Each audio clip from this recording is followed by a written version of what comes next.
কোন সাপ Russell viper কিভাবে চিনবেন? রাসেল ভাইপার ভয়ঙ্কর বিষধর এক সাপ।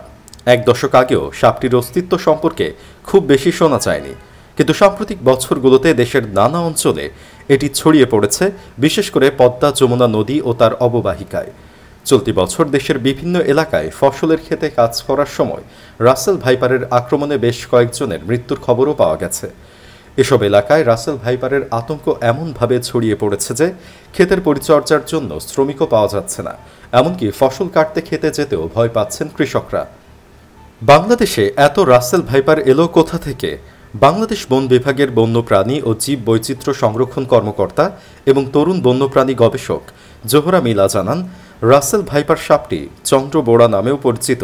তিনি জানান, দেখতে মোটাসোটা তবে লেজ সরু হয়ে থাকে, মাথা ত্রিভুজাকার এবং ভি আকৃতির সাদা রেখা আছে।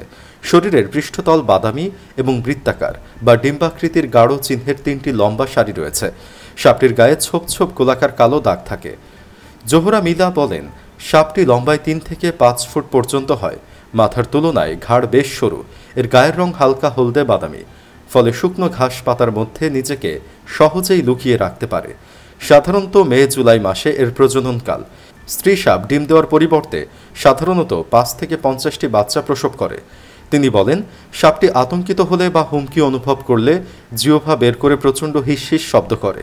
সাপটি সম্পর্কে যার ধারণা নেই, তিনি এটিকে অজগর ভেবেই ভুল করবেন। এই প্রজাতিটি প্রাথমিকভাবে নিশাচর হিসেবে সক্রিয়, অর্থাৎ সাপটি সাধারণত শিকার কিংবা খাদ্যের সন্ধানে রাতে বিচরণ করে।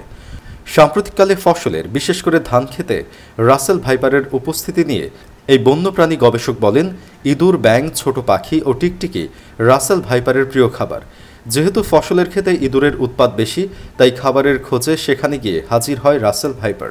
তার ভাষ্য, সাম্প্রতিক বছরগুলোতে দেশের ঝোপঝাড়ের পরিমাণও কমে গেছে, ফলে অনেক সময় বসবাসের উপযুক্ত পরিবেশ ও পর্যাপ্ত খাবার পেয়ে ফসলের ক্ষেতের আশেপাশেই আবাস গড়েছে এই সাপ।